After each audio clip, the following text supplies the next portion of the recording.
meus cumprimentos aos excelentíssimos desembargadores e aos membros do Ministério Público. O presente caso relata o acontecimento vivido por 5 homens exploradores de caverna que durante uma expedição ficaram presos dentro da mesma, devido a um deslizamento de terra que ocorreu, fechando a única saída. Então, durante esse tempo, uma equipe foi designada para realizar o resgate, mas como no local ocorreu novos deslizamentos, outro acidente veio ocorrer, matando 10 trabalhadores envolvidos no resgate.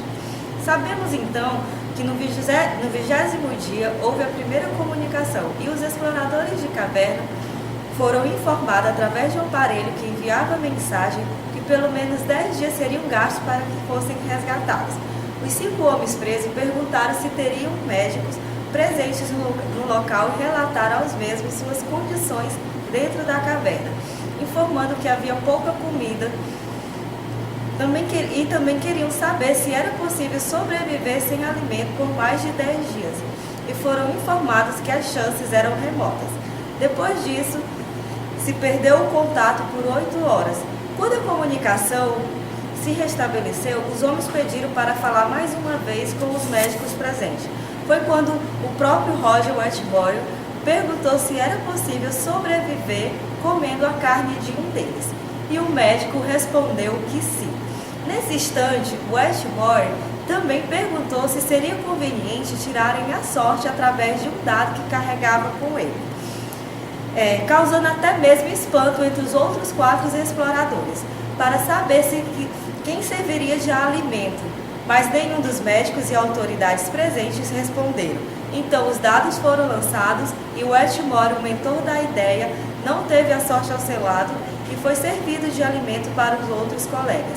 Então, senhores, não podemos condenar esses 4 réus, pois vimos que a todo momento Roger quem teve a ideia de matar um de seus companheiros e que seria definido quem morreria através de um jogo de sorte. Ideia essa que o próprio mais tarde resolveu desistir e esperar mais uma semana.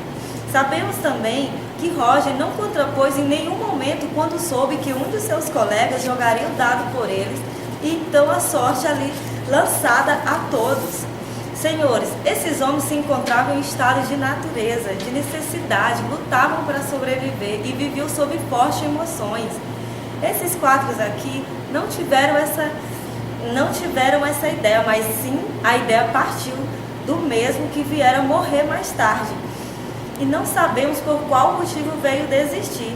Talvez com medo que a sorte não ficasse ao seu lado? Mas no exato momento em que teve a ideia, não pensou e nenhum de seus companheiros poderiam vir a morrer. Portanto, senhores, não vamos cometer injustiças e condenar esses 4 aqui, que já sofreram o bastante e se encontravam em um momento de delicadeza, e o que prevalecia era o direito natural. Naquele momento não existia leis escritas, pois não se encontrava em sociedade, em si um direito de natureza, e lutavam somente para sobreviver. Então eu peço pela absolvição dos 4 réus presentes aqui. Estou aqui para expor minha defesa neste caso, ao qual estes 4 homens, trabalhadores, pais de famílias, que estão sendo injustamente acusados pela morte do senhor Roger Wetmore. Trato este caso como uma fatalidade do destino, pois estes 5 homens que saíram de seus lares para trabalhar e obter o sustento de sua família foram condenados à morte ao momento que adentraram aquela caverna. Ficaram presos por mais de 20 dias, isolados da civilização, sem provisões, com sede, com fome. Imaginem, senhores, membros do júri, o estado psicológico que eles se encontravam naquela situação. Ou se alimentavam, ou morreriam. Foi então que o senhor Roger Wetmore teve a ideia de obter o alimento necessário para que pudessem sobreviver. E de que forma obter esse alimento? Pensaram eles. Foi então que decidiram utilizar da sorte para escolher a pessoa que daria a vida para aquelas outras 4 pessoas. E assim se fez. O senhor Roger Weltmore foi escolhido por Deus para ser a fonte da vida. Estes homens que aqui estão deveriam ser tratados como heróis, pois eles venceram a batalha, venceram a guerra contra a morte. Também não podemos nos esquecer daqueles 10 homens, 10 pais de famílias, 10 pessoas que perderam suas vidas. Essas pessoas que estavam ajudando no resgate têm familiares que até hoje estão sofrendo uma consequência de um desastre. Esses familiares que estão presentes aqui hoje, tenho certeza que querem a absolvição destes 4 réus. Pois que sentido teria suas vidas jogadas fora se não fosse absolvido essas 4 pessoas que estão aqui presentes? Tenho certeza,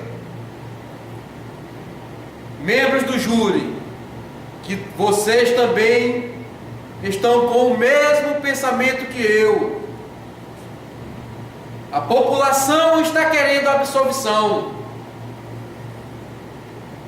Deus estava naquele local quando Roger doou sua vida para que todos os 4 fossem alimentados e sobrevivessem até a hora do resgate. Por isso peço mais uma vez encarecidamente, todos os jurados absolvam nossos réus, estes homens, trabalhadores, pais de família, sofreram e estão sofrendo com esse ato, com essa situação. Senhores do júri, não podemos utilizar do direito positivo para condená-los, pois o estado que se encontravam era um estado de necessidade.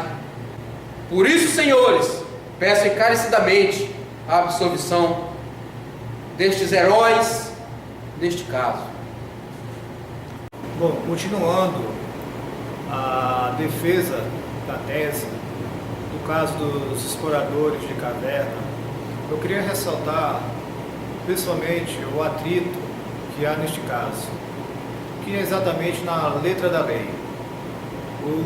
Os seus acusadores alegam que Roger foi a única vítima dessa tragédia. E eu quero ressaltar que não, ele não foi a única vítima. Tanto ele quanto seus colegas foram todos vítimas, mas não só vítima de uma tragédia, mas sim das circunstâncias, sim de vários e vários fatores, de várias e várias ocorrências, tanto que houve até mesmo erros no processo de salvamento desses exploradores, erros que resultaram na morte de 10 pessoas. Então eu defendo nitidamente que Roger também não foi a única vítima. Os seus colegas também foram vítimas de circunstâncias de fome, circunstâncias de desespero, porque sabendo os limites, o tempo que iam ficar naquele lugar, sem comida, sem água, eles não tiveram outra alternativa senão fazer o que fizeram.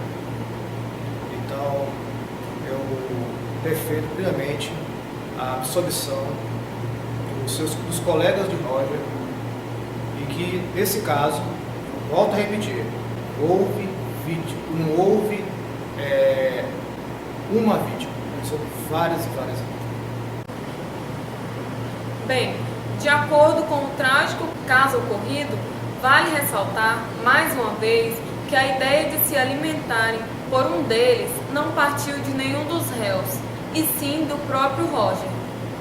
Temos que levar em conta de que os réus são cidadãos de bem e pais de família. Embora a nossa lei seja bastante explícita perante a privatização de outras vidas, a nossa simpatia nos inclina a ter em consideração a trágica situação em que esses homens foram encontrados. Venho expor a minha defesa a esses homens que foram condenados à morte pelo simples fato de cumprirem um acordo feito entre eles mesmos, para que ainda pudessem viver após passarem vários dias isolados da sociedade, sem comida e sem bebida. Concluo ainda afirmando a minha indignação a tal julgamento e assim a absolvição dos réus. Nobres desembargadores, dando continuidade, fazemos a seguinte indagação. O que a sociedade esperava desses inocentes réus?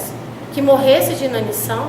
Depois de 20 dias sem comida e água e nenhuma perspectiva de resgate próximo, nenhum ser humano estaria no seu estado normal de razão. Não há dúvida de que a dor e o sofrimento sobre-humano fazem aflorar o instinto de sobrevivência. Um dos pensadores que mais refletiu sobre os instintos humanos foi Freud.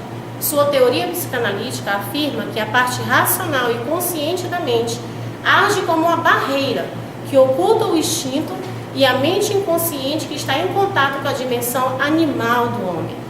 Em outra avaliação, ele afirma que os homens estão guiados por duas forças: o Eros, instinto de vida, que aposta na conservação da vida em todos os aspectos, e o Thanatos, instinto de morte, que expressa o impulso à destruição da própria. Esse instinto busca a qualquer custo a sobrevivência e a razão não tem poder para detê-lo.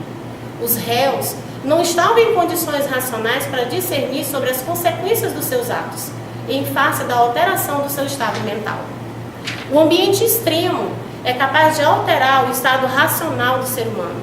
Nem mesmo os animais permanecem os mesmos. Hoje, os réus, recobrados de suas plenas faculdades, experimentam um misto de sensações. Os inocentes réus sentem vergonha e nojo de si mesmos pelo que fizeram e terão de lidar com isso pelo resto da vida, ao mesmo tempo que sentem gratidão pelo seu herói, Roger Weltmore, cuja vida lhes proporcionou uma segunda chance. Gratidão também pela vida dos homens soterrados na missão de resgatá-los. Gostaria de relembrar um fato ocorrido nos Estados Unidos, na região do Grand Canyon, em que um jovem passou 127 horas preso pelo braço imprensado por uma rocha. Diante da perspectiva de não ser resgatado a tempo, tomou a decisão de decepar o próprio braço, sair daquele local e correr atrás de socorro. Vejam que situações desesperadoras produzem atitudes ou ações das mais repugnantes, quando está em jogo o bem mais valioso, a vida. Portanto, aquele que não detém um mínimo de capacidade racional de definir ou entender as consequências de seus atos não podem ser punidos pela legislação, assim como se aplica a lei nos casos dos incapazes. No Brasil, em seu Código Penal, artigo 26, está previsto: é isento de pena o agente que por doença mental ou desenvolvimento mental incompleto ou retardado era ao tempo da ação ou da omissão inteiramente incapaz de entender o caráter ilícito do fato ou de determinar-se de acordo com esse entendimento. Conceito este que perfeitamente se aplica ao presente caso: insanidade temporária. A insanidade mental temporária é fruto do acontecimento traumático e ocorre durante um intervalo de tempo limitado. Os laudos anexados aos autos demonstram que os réus foram submetidos a tratamento médico e psiquiátrico para devolvê-los à sua normalidade. Somente se submete ao tratamento quem está doente. Excelência, foram 11 vidas perdidas para salvar 4. E agora, mantida a sentença, todas serão consideradas em vão. Diante de tudo quanto foi exposto, reiteramos o pedido de absolvição dos inocentes réus, afirmando que não há força na terra mais poderosa do que a vontade de viver.